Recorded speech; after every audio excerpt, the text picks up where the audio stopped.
Hi ನಮಸ್ತೆ. ಇವತ್ತು ನೋಡಿ ನಾನು ಹೂಕೋಸು, ಇದಕ್ಕೆ ಹೂಕೋಸು ಅಂತ ಕರೀತಾರಲ್ವಾ, ನಿಮಗೆ ಗೊತ್ತೇ ಇದೆ.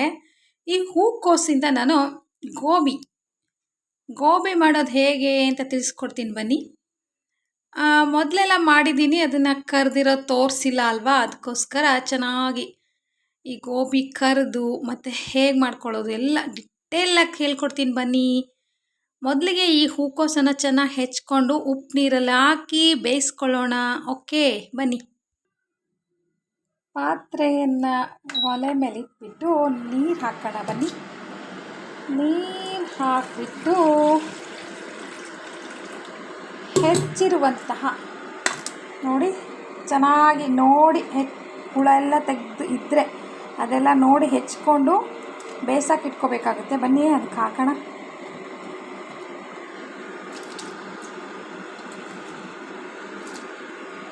ಈ ಥರ ಹಾಕಿ ಮತ್ತೆ ಅದ್ರ ಮೇಲೆ ಉಪ್ಪು ಹಾಕಬೇಕು. ಈ ಗೋಬಿಯಲ್ಲಿ ಚಿಕ್ಕ ಚಿಕ್ಕ ಹುಳ ಇರ್ತಾವೆ ಅಂತ ಹೇಳ್ತಾರೆ, ನಮಗಂತೂ ಈ ಥರ ಕಂಡಿಲ್ಲ, ಒಳ್ಳೆಯ ಗೋಬಿನೇ ಸಿಕ್ಕಿದೆ ನಮಗೆ. ತಂದ ತಕ್ಷಣ ತೊಳೆದ್ಬಿಟ್ಟು ಅದನ್ನು ಹೆಚ್ಚಿ ಪುನಃ ಉಪ್ಪು ಹಾಕಿ ಬೇಯಿಸ್ಕೊಳ್ಳೋಣ. ಒಂದು ದೊಡ್ಡ ಸ್ಪೂನಲ್ಲಿ ಉಪ್ಪು ಹಾಕ್ಕೊಳ್ಳೋಣ. ಉಪ್ಪು ಹಾಕಿದ್ದಾಗಿದೆ, ಇವಾಗ ಕುದೀತಾ ಇದೆ ನೋಡಿ. ಚೆನ್ನಾಗಿ ಉಪ್ಪು ಹಾಕಿದ್ಮೇಲೆ ಈ ಥರ ಸೌಟಲ್ಲಿ ಈ ಥರ ಮಾಡಿಕೊಂಡು ಚೆನ್ನಾಗಿ ಕುದಿಯೋದಕ್ಕೆ ಬಿಡೋಣ. ಚೆನ್ನಾಗಿ ಕುದಿಬೇಕಿದು, ಒಂದು ಕುದಿಬೇಕು. ಕುದಿಸ್ಕೊಳ್ಳೋಣ ಬನ್ನಿ.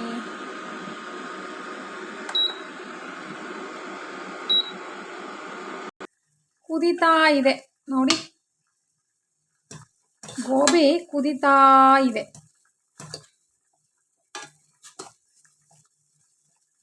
ಒಂದು ಕುದಿದೆ, ಇನ್ನೂ ಸ್ವಲ್ಪ ಬೇಯಬೇಕಿದು.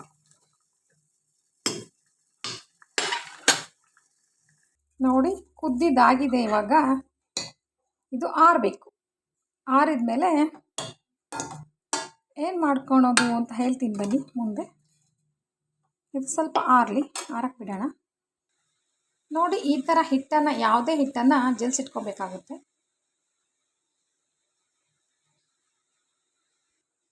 ಹಿಟ್ಟು ಜಲ್ಸಿದ್ದಾಗಿದೆ ನೋಡಿ, ಏನೂ ಇಲ್ಲ ಹಿಟ್ಟಲ್ಲಿ, ಚೆನ್ನಾಗಿದೆ. ಇವಾಗ ಬೆಂದಿದೆ ನೋಡಿ ಇದು. ಈಗ ನೋಡಿ ರೆಡಿಯಾಗಿದೆ. ಬೇಯಿಸಿರೋ ಒಂದು ಕೋಸು, ಅಂದರೆ ಗೋಬಿ ಕೋಸ್ಗೆಡ್ಡೆ ಹೆಚ್ಕೊಂಡು ಬೇಯಿಸ್ಕೊಂಡಾಗಿದೆ. ಅದಕ್ಕೆ ಬೇಕಾಗಿರೋ ವಸ್ತುಗಳನ್ನೆಲ್ಲ ತಿಳಿಸ್ಕೊಡ್ತೀನಿ ಬನ್ನಿ. ಮೊದಲನೇದಾಗಿ ಇದನ್ನು ಕರಿಬೇಕಲ್ವ, ಅದಕ್ಕೆ ಕರಿಯೋದಕ್ಕೆ ಎಣ್ಣೆ, ಮೈದಾ ಹಿಟ್ಟು 1 ಬೌಲು, 4 ಸ್ಪೂನ್ ಅಕ್ಕಿ ಹಿಟ್ಟು, ಅದರಲ್ಲಿ 2 ಸ್ಪೂನ್ ಸಾಕಾಗುತ್ತೆ, ಮತ್ತು ಹುಣಸೆ ರಸ, ಬೆಲ್ಲ ರುಚಿಗೆ, ಮತ್ತು ರುಚಿಗೆ ಉಪ್ಪು ಕೂಡ. ಆಮೇಲೆ ನಮ್ಮ ಮಸಾಲೆ ಪದಾರ್ಥ ನಮ್ಮ ಮನೇಲಿ ಏನಿರುತ್ತೋ ಅದು, ಅಂದರೆ ಸಾಂಬಾರು ಪದಾರ್ಥ ಹಾಕ್ತೀವಲ್ವ ಸಾಂಬಾರಿಗೆ ಅದು. ಆಮೇಲೆ ಖಾರದ ಪುಡಿ. ಈ ಥರ ನೋಡಿ. ಒಗ್ಗರಣೆಗೆ ಸಾಸಿವೆ, ಕರಿಬೇವು ಮತ್ತು ಟೊಮೆಟೊ. ಇದು ನೀರುಳ್ಳಿ ಗೋಬಿ ಕರೆದು ಆಗಿದ್ಮೇಲೆ ಒಗ್ಗರಣೆ ಹಾಕಿದ್ಮೇಲೆ ಉದುರಿಸೋದಕ್ಕೆ. ಓಕೆನಾ, ಬನ್ನಿ ಇವಾಗ ಮಿಕ್ಸ್ ಮಾಡ್ಕೊಂಡು ಕರಿಯೋಣ. ಇವಾಗ ಮೊದಲಿಗೆ ನೋಡಿ, ಈ ಬೇಯಿಸಿರುವ ಒಂದು ಬೌಲ್ ತಗೊಳ್ಳೋಣ. ಬೌಲ್ ತಗೊಂಡ್ಬಿಟ್ಟು ಈ ಬೇಯಿಸಿರುವ ಒಂದು ಗೋಬಿಯನ್ನು ಹಾಕ್ಕೊಳ್ಳೋಣ ಬನ್ನಿ. ಓಕೆನಾ, ಗೋಬಿ ಆಯಿತು. ಮತ್ತು 1 ಬೌಲ್ ಗೋಬಿಗೆ 1 ಬೌಲ್ ಮೈದಾ ಬೇಕಾಗುತ್ತೆ. ಓಕೆ ನೋಡಿ, ಅದಕ್ಕೆ 2 ಸ್ಪೂನ್, ಕೇವಲ 2 ಸ್ಪೂನಷ್ಟೇ ಅಕ್ಕಿ ಹಿಟ್ಟು ಸಾಕಾಗುತ್ತೆ. ಇದಕ್ಕೆ ಸ್ವಲ್ಪ ನೀರು ಹಾಕಿಬಿಟ್ಟು ಕಲಿಸ್ಕೊಳ್ಳೋಣ. ಗಟ್ಟಿಯಾಗಿರ್ಬೇಕು ಇದು.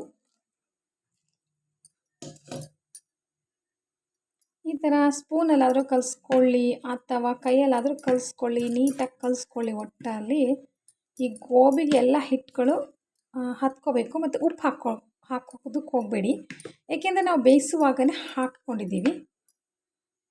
ಇವಾಗ ನೋಡಿ ಅದು ಕರೆಕ್ಟಾಗಿದೆ ಕರಿಯೋದಕ್ಕೆ. ಈಗ ಬಾಣಲಿ ಇಟ್ಕೊಂಡು ಎಣ್ಣೆ ಹಾಕೋಣ ಬನ್ನಿ.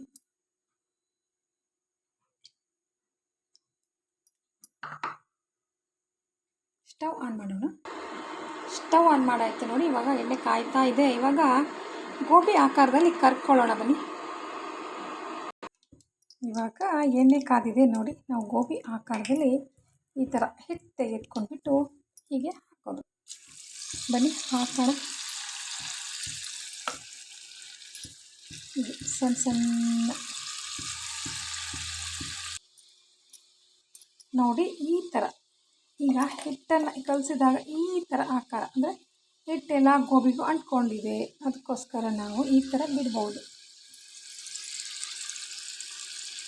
ನಾವು ಹಾಕಿರೋ ಹಿಟ್ಟು ಕರೆಕ್ಟಾಗಿ ಹದವಾಗಿ ಬಂದಿದೆ ನೋಡಿ, ಚೆನ್ನಾಗಿ ಬೇಯ್ತಾ ಇದ್ದಾವೆ. ಮತ್ತು ಈ ಅಕ್ಕಿ ಹಿಟ್ಟನ್ನು ಯಾಕೆ ಹಾಕಬೇಕಪ್ಪ ಅಂದರೆ ಮೈದಾ ಹಿಟ್ಟಿಗೆ ಸೇರಿಸಿ ಗೋಬಿ ಮಾಡೋದಕ್ಕೆ ಗರಿ ಆಗೋದಕ್ಕೆ, ತುಂಬ ಗರಿಯಾಗಿ ಟೇಸ್ಟಿಯಾಗಿ ಬರುತ್ತೆ ನೋಡಿ.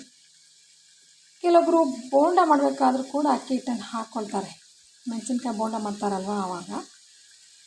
ಇದು ನೋಡಿ, ಅಕ್ಕಿ ಹಿಟ್ಟು ಹಾಕಿರೋದ್ರಿಂದ ಎಲ್ಲ ಗರಿಯಾಗಿ ಕೆಂಪಗೆ ಬರ್ತಾ ಇದೆ ಕರೆದಾಗ ಅಲ್ವಾ. ಚೆನ್ನಾಗಿ ಕೆಂಪಾಗಬೇಕು ಇನ್ನು.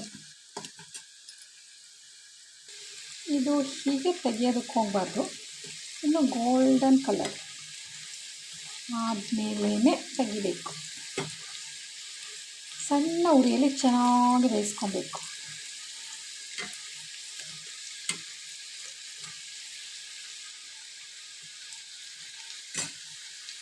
ಈ ಕೆಂಪಗೆ ಯಾಕೆ ಕರಿಬೇಕಪ್ಪ ಅಂದರೆ ಗರಿ ಗೋಬಿ ಇಷ್ಟಪಡ್ತಾರೆ ಕೆಲವೊಬ್ಬರು. ಮತ್ತು ಅದು ಒಗ್ಗರಣೆ ಹಾಕಿದಾಗ ನಾವು ಸ್ವಲ್ಪ ಮೆತ್ತಗಾಗಿರುತ್ತಲ್ವ, ಆವಾಗ ಅದ್ರ ಜೊತೆ ಇದು ಕರಮ್ ಅಂತ ಸಖತ್ತಾಗಿರುತ್ತೆ ಟೇಸ್ಟಿ.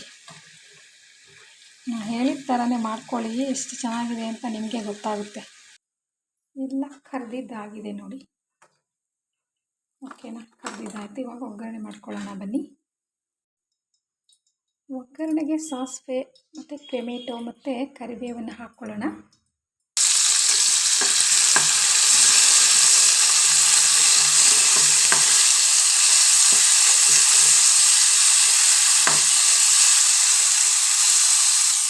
ಇದಕ್ಕೇನೆ ಇವಾಗ ಹುಣಸೆ ರಸ ಹಾಕ್ಕೊಳ್ಳೋಣ.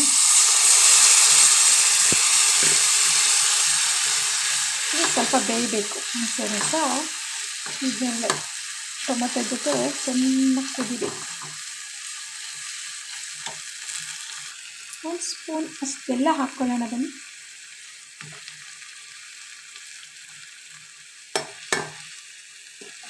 ಇದೆಲ್ಲನೂ ಕೂಡ ಇದರಲ್ಲೇ ಕರ್ಕೊಳ್ಬೇಕು. ಚೆನ್ನಾಗಿ ಕರಗುತ್ತೆ ನೋಡಿ. ಆಮೇಲೆ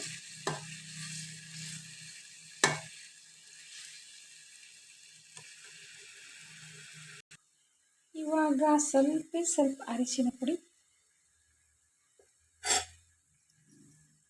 ಚೆನ್ನಾಗಿ ಹಾಕಿ ಮಗ್ಚ್ಕೊಂಡ್ಬಿಟ್ಟು ಆಮೇಲೆ ಸ್ವಲ್ಪ ಬಾಡಲಿ. ಸ್ವಲ್ಪ ಗೋಬಿ ರಸವಾಗಿ ಬೇಕು ಅನ್ನೋರು ಸ್ವಲ್ಪ ನೀರು ಹಾಕ್ಕೊಳ್ಬೇಕಾಗುತ್ತೆ ನೋಡಿ. ಸ್ವಲ್ಪ ಈ ಥರ ಇನ್ನೊಂದು ಸಾರಿ ಚೆನ್ನಾಗಿ ಕುದಿಸ್ಕೊಂಡ್ಬಿಟ್ಟು ಆಮೇಲೆ ಗೋಬಿ ಹಾಕ್ಕೊಳ್ಳೋಣ ನೋಡಿ. ಗೋಬಿ ಹಾಕ್ಕೊಂಡು ಚೆನ್ನಾಗಿ ಮಗಚ್ಕೋಬೇಕು. ಲಾಸ್ಟಲ್ಲಿ ಸಾಂಬಾರು ಪದಾರ್ಥ ಮತ್ತು ಖಾರದ ಪುಡಿ ಎಷ್ಟು ಬೇಕೋ ಅಷ್ಟು ಹಾಕ್ಕೊಂಡು, ರುಚಿಗೆ ಎಷ್ಟು ಬೇಕೋ ಅಷ್ಟು ಉಪ್ಪದ ಮತ್ತೆ ಹಾಕ್ಕೊಳ್ಬೇಕು ನೋಡಿ. ರುಚಿಗೆ ಮತ್ತೆ ಉಪ್ಪು ಹಾಕ್ಕೊಳ್ಳೋದು ಯಾಕೆ ಅಂದರೆ ನಾವು ಸ್ವಲ್ಪ ಹಾಕ್ಕೊಳ್ಬೇಕಾಗುತ್ತೆ, ಬೇಯುವಾಗ ಹಾಕಿದ್ವಿ ಅಲ್ವಾ, ಅದಕ್ಕೆ. ನೋಡಿ ಕಲರ್ಫುಲ್ಲಾದ ಹೇಗೆ ಗೋಬಿ ಕಾಣ್ತಾ ಇದೆ ಚೆಂದಾಗಿ. ನಾವು ಹೊರಗಡೆಯಿಂದ ತರ್ತೀವಲ್ವ ಅದೇ ಥರ ಕಾಣಿಸುತ್ತೆ. ಈಗ ರೆಡಿಯಾಗಿದೆ. ಈಗ ಬನ್ನಿ ಈರುಳ್ಳಿ ಉದುರಿಸ್ಬಿಟ್ರೆ ಓಕೆ, ನಮ್ಮ ಗೋಬಿ ರೆಡಿ. ಸೂಪರ್ ಆಗಿರೋ ಟೇಸ್ಟಿಯಾಗಿರೋ ನಮ್ಮ ಮನೆ ಗೋಬಿ ರೆಡಿ ನೋಡಿ. ಯಾವುದೇ ಹೋಟೆಲ್ಗಳಲ್ಲಿ ಎಲ್ಲಾದರೂ ಗೋಬಿ ಮಾಡಲ್ಲಿ ಎಲ್ಲ ಇದೇ ಥರ ಕಾಣಿಸುತ್ತಲ್ವ, ತಿನ್ನೋದಕ್ಕೂ ಕೂಡ ಅದೇ ಥರ ಇರುತ್ತೆ. ಅವರು ಕಲರಿಂಗು ಎಲ್ಲ ಹಾಕಿರ್ತಾರೆ, ನಾವು ನ್ಯಾಚುರಲ್ಲಾಗಿ ಮಾಡಿರೋದು ಮನೆಯಲ್ಲೇ. ನೀವೇ ನೋಡಿದ್ರಲ್ವಾ ಏನೇನು ಹಾಕಿದೆ ಅಂತ ನೋಡಿ. ಎಷ್ಟು ಸಖತ್ತಾಗಿದೆ ಅಂದರೆ ಆಹಾ, ಈಗ ಹಾಕ್ಕೊಂಡ್ರೆ ಹಾವು ಅಂತೀರ. ನೀವು ಕೂಡ ಒಂದು ಸಾರಿ ಮನೆಯಲ್ಲಿ ಮಾಡ್ಕೊಳ್ಳಿ. ನಾನು ಹೇಗೆ ಮಾಡಿದೆ ಅದೇ ಥರನೇ 2 ಸ್ಪೂನ್ ಅಕ್ಕಿ ಹಿಟ್ಟು ಹಾಕಿ ಮೈದಾ ಹಿಟ್ಟಿಗೆ ಗೋಬಿ ಒಳಗೆ ಕರ್ದ್ಬಿಡಿ. ಓಕೆನಾ? ಗೋಬಿ ಹಾಕ್ಬಿಟ್ಟು ಆಗ ನೀವು ಮನೆಯವರೆಲ್ಲರೂ ಕೂತು ಹೀಗೆ ತಿನ್ನುವಾಗ ನನ್ನ ನೆನಪು ಮಾಡ್ಕೊಳ್ಳಿ ಅಂತ ಬಾಯಲ್ಲಿ ಹಾಕಿ ಟೇಸ್ಟ್ ಆಗಿದ್ದರೆ ವಾವ್ ಸೂಪರಾಗಿ ಹೇಳ್ಕೊಟ್ಟಿದ್ದಾರಲ್ವಾ ಅಂತ ನಾನು ನೆನಪು ಮಾಡ್ಕೊಳ್ಳಿ. ನೋಡಿ, ಈ ರುಚಿಕರವಾದ ಟೇಸ್ಟಿಯಾದ ನ್ಯಾಚುರಲ್ ಆಗಿ ಮನೆಯಲ್ಲಿರುವ ವಸ್ತುಗಳನ್ನೇ ಬಳಸಿ ಕಲರಿಂಗ್ ಆಗುತ್ತೆ ನೋಡಿ. ಅರಿಶಿನ ಪುಡಿ ಮತ್ತು ಹುಣಸೆ ರಸವನ್ನು ಹಾಕಿ ಕುದಿಸಿದಾಗ ಹೇಗೆ ಕಲರಿಂಗ್ ಆಯಿತು. ಹೊರಗಡೆ ಆದರೆ ಟೇಸ್ಟಿಂಗ್ ಪೌಡರ್ ಅದೇನೇನೋ ಕಲರಿಂಗ್ ಎಲ್ಲ ಹಾಕ್ತಾರಂತಲ್ವಾ. ನಾನು ಮನೆಯಲ್ಲೇ ಇರುವ ವಸ್ತುಗಳನ್ನು ಬಳಸಿ ಮಾಡಿರೋ ಸೂಪರಾಗಿರೋ ಗೋಬಿ ಹೇಗೆ ಕಾಣಿಸುತ್ತೆ ನೋಡಿ. ಈ ಸೂಪರ್ ಆಗಿರೋ ಗೋಬಿಯನ್ನು ಮನೆಯಲ್ಲೇ ಮಳೆ ಬರ್ತಾ ಇರುವಾಗ ಬಿಸಿ ಬಿಸಿದು ಹಾಗೆ ತಿಂತಾಯಿದ್ರೆ 1 ಪ್ಲೇಟ್ ಅಲ್ಲ 2 ಪ್ಲೇಟ್ ಕೂಡ ತಿಂತೀರ, ಅಷ್ಟು ಚೆನ್ನಾಗಿರುತ್ತೆ. ಮತ್ತು ನಾವೇ ಮಾಡ್ಕೊಂಡಿದ್ದೀವಲ್ಲ ಅಂತ ಖುಷಿಯಾಗಿರುತ್ತೆ ಮನಸ್ಸಿಗೆ. ನಾವೇ ಮಾಡ್ಕೊಂಡಿರೋದು ಅಂತ ತುಂಬ ಖುಷಿಯಾಗಿರುತ್ತೆ. ಈ ಥರ ಗೋಬಿಯನ್ನು ನೀವು ಮಾಡ್ಕೊಳ್ಳಿ ಮನೆಯಲ್ಲಿ, ಓಕೆನಾ? ಮನೆಯಲ್ಲೇ ಸರಳವಾಗಿ ಸುಲಭವಾಗಿ ಮನೆಯಲ್ಲಿರೋ ವಸ್ತುಗಳನ್ನೇ ಬಳಸಿ ಹೇಗೆ ಗೋಬಿಯನ್ನು ತಯಾರಿಸ್ಕೊಳ್ಬೋದು ಅಂತ ತೋರಿಸ್ಕೊಟ್ಟಿದ್ದೀನಿ ನೋಡಿ. ನೀವು ಕೂಡ ಮನೆಯಲ್ಲಿ ಮಾಡ್ಕೊಳ್ಳಿ. ಈ ಒಂದು ಗೋಬಿ ಮಂಚೂರಿ, ಹೂಕೋಸಿನ ಗೋಬಿ ಮಂಚೂರಿಯನ್ನು ನೀವು ಕೂಡ ಮನೆಯಲ್ಲಿ ಸರಳವಾಗಿ ಸುಲಭವಾಗಿ ಮಾಡ್ಕೊಳ್ಳಿ. ಓಕೆ, ಈ ಗೋಬಿ ಮಂಚೂರಿ ನಿಮಗೆ ಇಷ್ಟ ಆಗಿದ್ದರೆ like, share and subscribe. Okay, bye.